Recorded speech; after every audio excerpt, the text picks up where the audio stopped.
अस्सलाम वालेकुम वरहमतुल्लाहि वबरकातुहू। उम्मीद है आप सब ईमान की बेहतरीन हालत में होंगे। जैसा कि आप सब जानते हैं कि हमने कल के जो है वो लेक्चर में हमने इसका हिस्टोरिकल बैकग्राउंड डिस्कस किया था कि ये सूरत जो है वो किन सूरत हाल में जो है वो नाजिल हुई थी। पिछले सबक में हमने जो है वो सूरतुल कौसर की अहमियत के बारे में पढ़ा था, उसकी इंपॉर्टेंस के बारे में कि ये सूरत हमारे नबी पाक सल्लल्लाहु अलैहि वसल्लम पर किन हालात में नाजिल हुई थी और हमारे नबी पाक सल्लल्लाहु अलैहि वसल्लम को किन तकलीफों से गुजर कर और किन आजमाइशों से गुजर कर इस सूरत को हासिल करना पड़ा है। ये सूरत उन सूरतों में से एक है जो अल्लाह की हमारे प्यारे नबी सल्लल्लाहु अलैहि वसल्लम के साथ पर्सनल गुफ्तगू है। पर्सनल गुफ्तगू कैसे है वो हम आगे अभी डिस्कस करेंगे, ठीक है। वैसे तो सारे का सारा कुरान ही अल्लाह की हमारे प्यारे नबी सल्लल्लाहु अलैहि वसल्लम के साथ गुफ्तगू है, मगर कुरान पाक में कुछ ऐसी सूरतें हैं जिनमें अल्लाह ताला ने अपने नबी पाक सल्लल्लाहु अलैहि वसल्लम के साथ बिल्कुल जाती गुफ्तगू फरमाई है। जैसे कि सूरत दोहा है, सूरत दोहा में अल्लाह ने अपने नबी पाक सल्लल्लाहु अलैहि वसल्लम के साथ गुफ्तगू फरमाई। और ये गुफ्तगू अल्लाह ताला ने अपने नबी पाक सल्लल्लाहु अलैहि वसल्लम के साथ तब फरमाते थे जब हमारे नबी पाक सल्लल्लाहु अलैहि वसल्लम बहुत मुश्किल हालात से गुजर रहे होते थे, और अल्लाह ताला अपने नबी पाक सल्लल्लाहु अलैहि वसल्लम के दिल को हल्का करने के लिए उनसे मुखातिब होते थे और उन्हें इस बात की याद दहानी करवाते थे कि उनका रब हमेशा उनके साथ है, उनके रब ने उन्हें अकेला नहीं छोड़ा है, उनका रब उनके सभी हालात से वाकिफ है।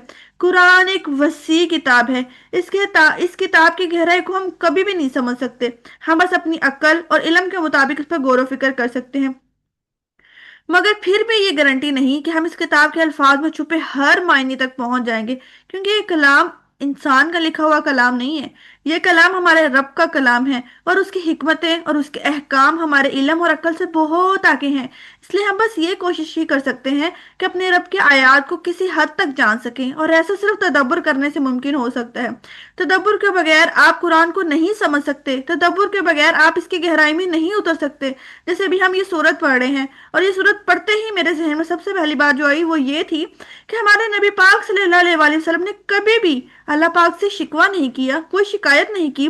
हमारे नबी पाक सल्लल्लाहु अलैहि वसल्लम के मुखालफीन, उनके दुश्मन जब उनका दिल दुखा रहे थे, तब भी नबी पाक सल्लल्लाहु अलैहि वसल्लम ने उनके लिए अल्लाह से कोई बददुआ नहीं की। हमारे नबी पाक सल्लल्लाहु अलैहि वसल्लम खामोशी के साथ सब कुछ सुनते रहे और जब्त करते रहे, और अल्लाह ने उन पर सूरतुल कौसर नाजिल फरमाई। आप देखें कि अल्लाह को अपने बंदे को किस कदर ख्याल है कि जब उसका बंदा खामोशी के साथ सब सह रहा होता है, तब भी वो अपने बंदे को कंफर्ट देने के लिए, उसे हौसला देने के लिए कि वो अकेला नहीं है, उसका रब उससे गाफिल नहीं है, अल्लाह अपनी आयत के जरिए अपने उस बंदे की मदद फरमाता है। जैसे अल्लाह ताला ने हमारे नबी पाक सल्लल्लाहु अलैहि वसल्लम के कहे बगैर ही उनकी मदद फरमाई और उन्हें इस बात की यकीन दहानी करवाई कि अगरचे नबी पाक सल्लल्लाहु अलैहि वसल्लम ने अपनी जुबान मुबारक से अपनी तकलीफ का इजहार नहीं किया है, मगर अल्लाह तो फिर अल्लाह ताला है ना। अल्लाह तो फिर भी अपने बंदों के दिलों के हाल जानता है। अल्लाह को तो पता है कि उसका बंदा कब और किन हालात से गुजरता है। अल्लाह से तो कुछ भी छुपा हुआ नहीं है। अल्लाह और उसके बंदे के दरमियान कोई भी पर्दा नहीं है। अल्लाह को अपने बंदे के दिल में पैदा होने वाले हर एक जज्बे का इल्म है। अल्लाह तो अपने बंदे की शाह रग से भी बढ़कर उसके करीब है, और वो जानता है कि कब ये शाह रग दुखती है।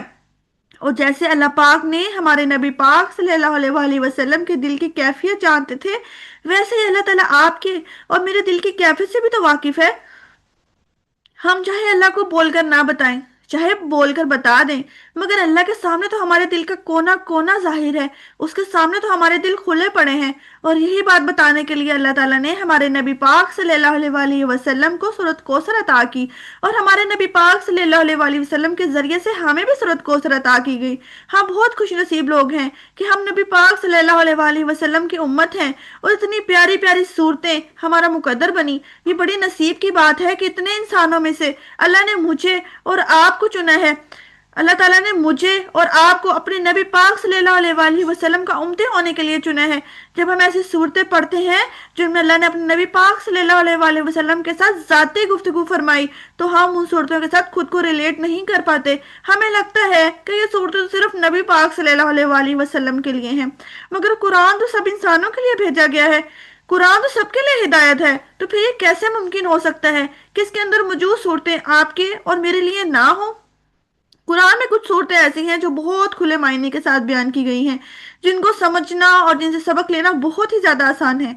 मगर कुरान में कुछ सूरतें ऐसी हैं जिनके मायने को समझने के लिए इंसान को उन सूरतों के गहराई में उतरना पड़ता है।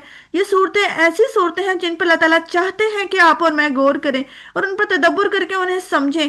जैसे अभी हम सूरतुल कौसर पढ़ने जा रहे हैं, जिसके बारे में हम ये गुमान करते हैं कि ये तो सिर्फ हमारे नबी पाक सल्लल्लाहु अलैहि वसल्लम के लिए थी, क्योंकि कौसर तो उन्हीं अता किया गया था, जबकि कौसर तो आपको और मुझको भी अता की गई है। ये सूरत हर उस दिल के लिए है जो अल्लाह की मदद की तलाश में है। ये सूरत हर उस दिल के लिए है जो किसी गम में घिरी हुई है। ये सूरत हर उस दिल के लिए है जिसने कोई अपना मौत के हाथों खोया है या जिसको कोई अपना दुनिया में ही गुम हो गया है। ये सूरत हर उस टूटे हुए दिल के लिए है जो तन्हा है। ये सूरत हर उस दिल के लिए है जो मरहम की तलाश में है। ये सूरत हर उस दिल के लिए है जो आगे बढ़ने के लिए किसी तसल्ली और हौसले के इंतजार में है। ये सूरत मेरे और आपके लिए है। ये सूरत हर उस इंसान के लिए है जो नबी पाक सल्लल्लाहु अलैहि वसल्लम पर ईमान लाया है।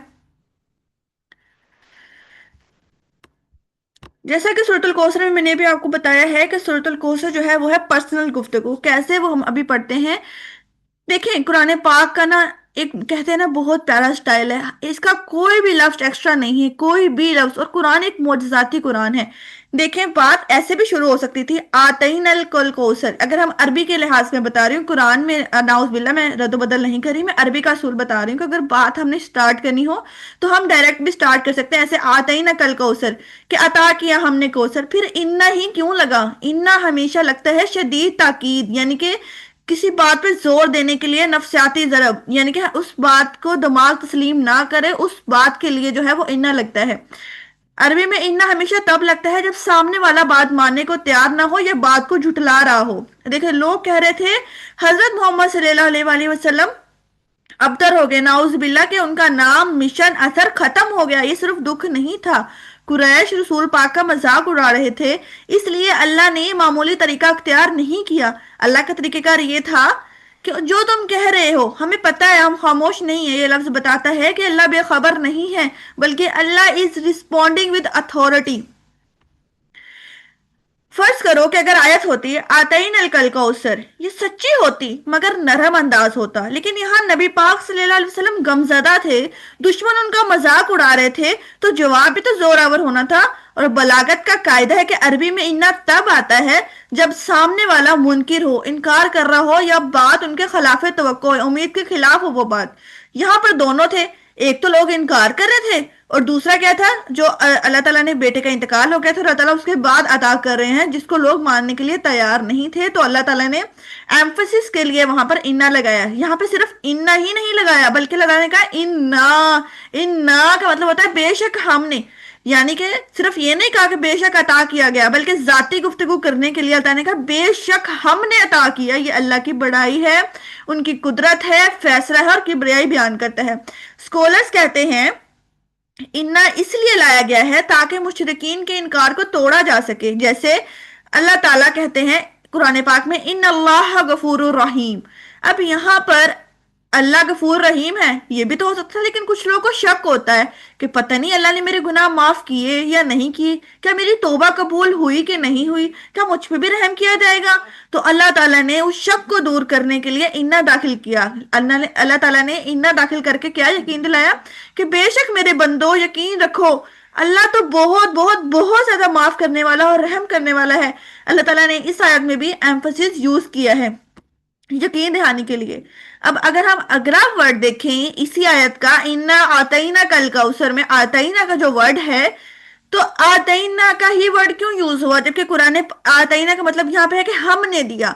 तो हमने दिया के लिए कुरान पाक में और भी बहुत सारे अल्फाज इस्तेमाल होते हैं, जैसे आतईना, वाहब, रजा का, ये सारे वर्ड कुरान पाक में इस्तेमाल हुए हैं। जैसे आतईना हम कहते हैं ना, रब्बना आतिना फिद दुनिया हसनतम व फिल आखिरति हसनतम व क़िना अज़ाबन नार, कि अल्लाह ताला हमें दुनिया में भलाई अता फरमा और आखिरत में भलाई अता फरमा। तो यहाँ पे इन्ना आतईनल कौसर भी तो हो सकता था कि बेशक हमने आपको कौसर दिया, लेकिन नहीं, कुरान पाक के हर लफ्ज का एक अलग मीनिंग है, हर लफ्ज जो है वो अपनी बिल्कुल सही स्टेट पर, सही जगह पर है।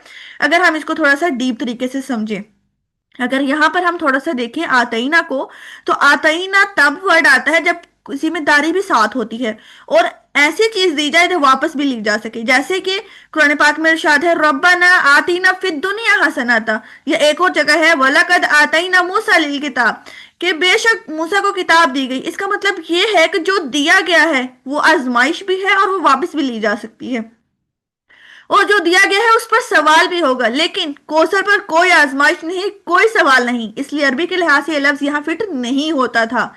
دنیا دیکھیں، اللہ تعالیٰ ہمیں دنیا میں بھلائی دیں گے، ٹھیک ہے، لیکن اللہ تعالیٰ کے پاس یہ بھی ہے، آتینا ورڈ لگا ہے کہ وہ دنیا کی بھلائی ہم سے چھین بھی سکتا ہے، کیونکہ وہ مالک ہے، وہ رب ہے، تو عطا نے یہاں پہ یہ ورڈ بھی استعمال نہیں کیا۔ ایک اور ورڈ ہے دوسرا، وہ کون سا ہے؟ وہب، جس کا مطلب ہے محبت سے اور بہت بڑا گفٹ دینا اور خالص تحفہ، لیکن یہ تحفہ ایسا تحفہ ہے جو ہمیشہ مانگ کر ملتا ہے۔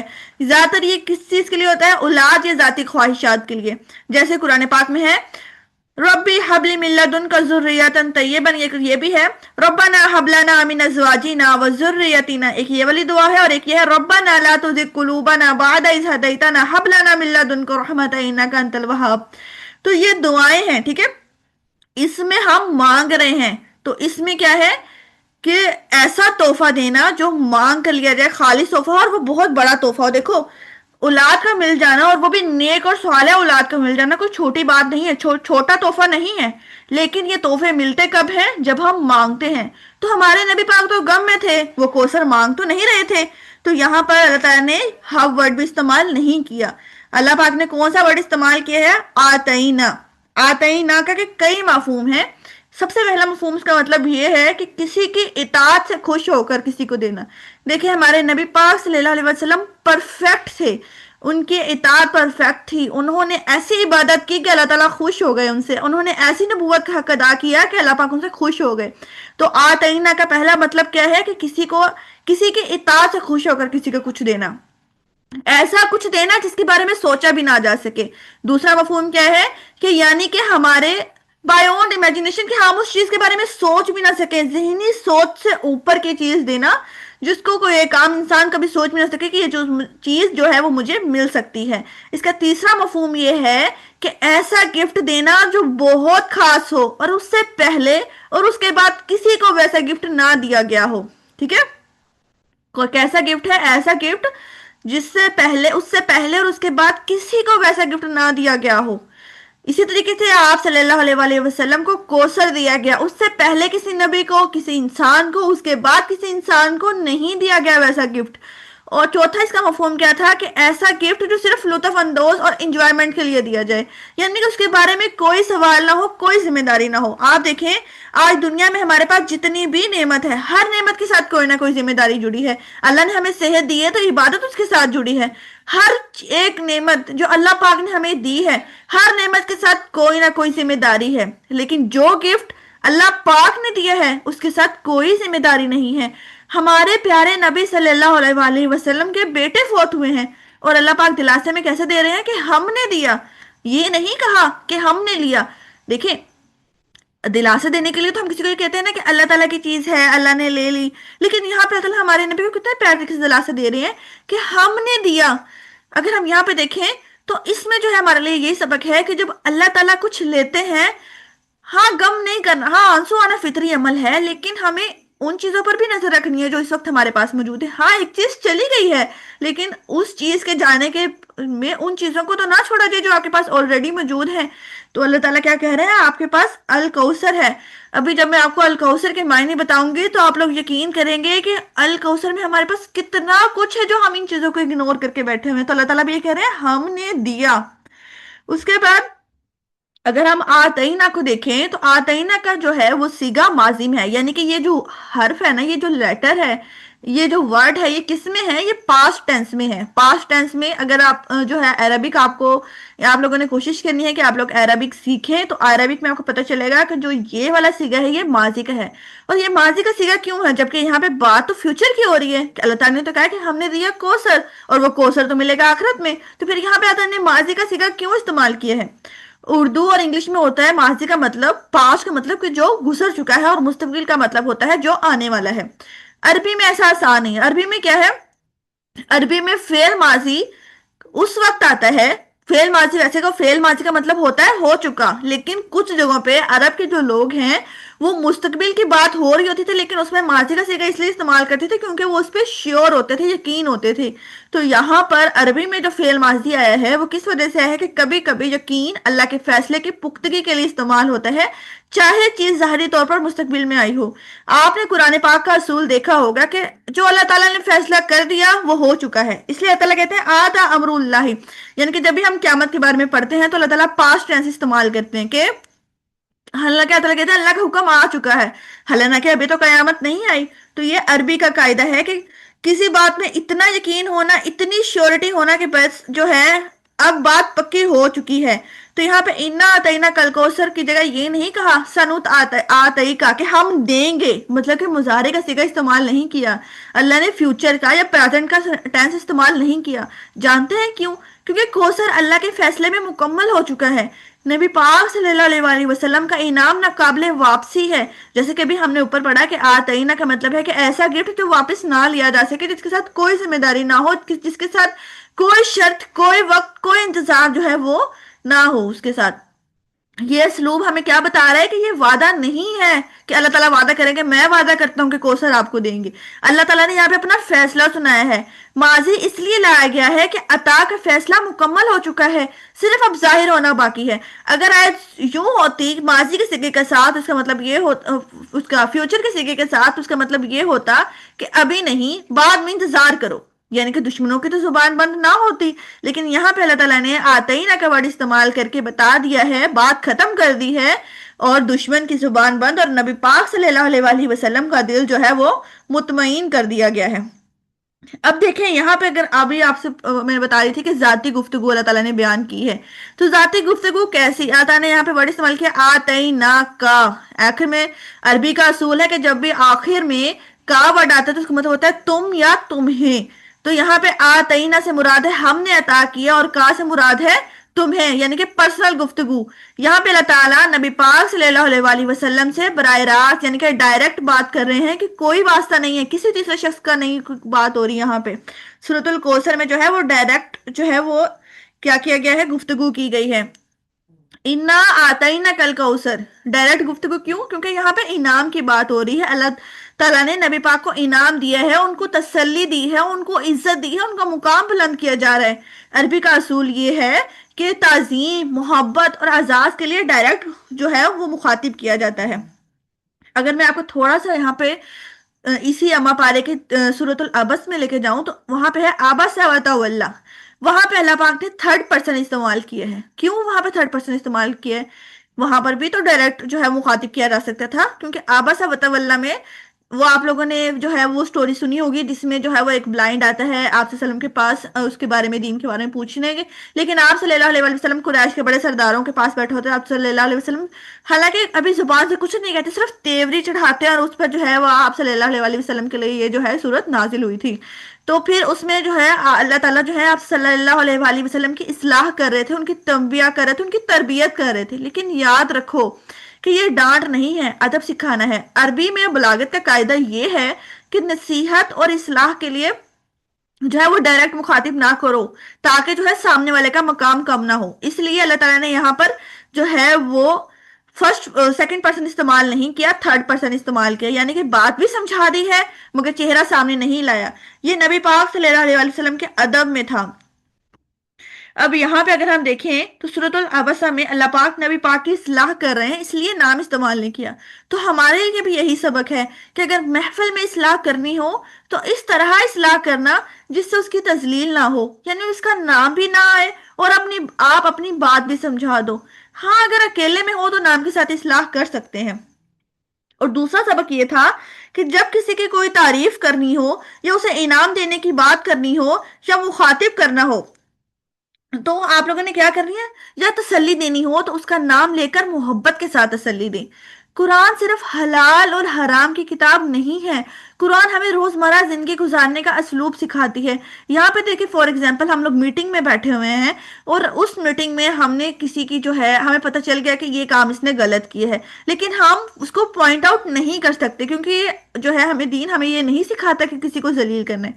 दीन कहता है हाँ इस्लाह करो, लेकिन इस तरीके से इस्लाह करो کہ سامنے والے کا جو ہے وہ اس کی عزت پہ حرف نہ آئے. تو اس میں ہمارے لیے بھی یہی سبق ہے کہ جب ہم نے کسی کی اصلاح کرنی ہو اور وہاں پہ تین چار لوگ بیٹھے ہوں تو یا تو بہتر یہ ہے کہ آپ اس کو اکیلے میں لے جا کر اس کی اصلاح کریں، یا پھر یہ کہ ان تین چار لوگوں کے سامنے آپ بات اس طریقے سے کریں کہ وہ پوائنٹ آؤٹ بھی نہ ہو اور اس سامنے والے کو آپ کی بات بھی سمجھ آ جائے.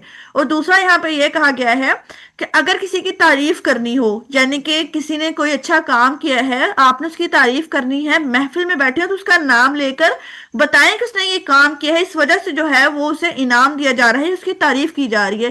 دیکھیں فار ایگزامپل آپ بہت غم میں ہیں اور آپ کو تسلی کی ضرورت ہے. اگر کوئی آپ کو ایسے رینڈم آ کے کوئی بات کہے کہ یہ سب تو اللہ تعالیٰ کی مرضی ہے، صحیح ہوتا ہے، ہم تسلی نہیں لے سکتے جب تک وہ ہمارے کندھے پہ ہاتھ رکھ کر بالکل ہمارے ساتھ براہ راست گفتگو نہ کرے، ڈائریکٹ ہم سے کنورزیشن نہ کرے، بہت محبت کے ساتھ ہمارے نام کے ساتھ ہمیں سمجھائے. تو اس طریقے سے ہمیں تسلی بھی ہو جاتی ہے. تو قرآن پاک جو ہے وہ بھی ہمیں روزمرہ زندگی گزارنے کے طریقے سکھاتی ہے، اسلوب سکھاتی ہے.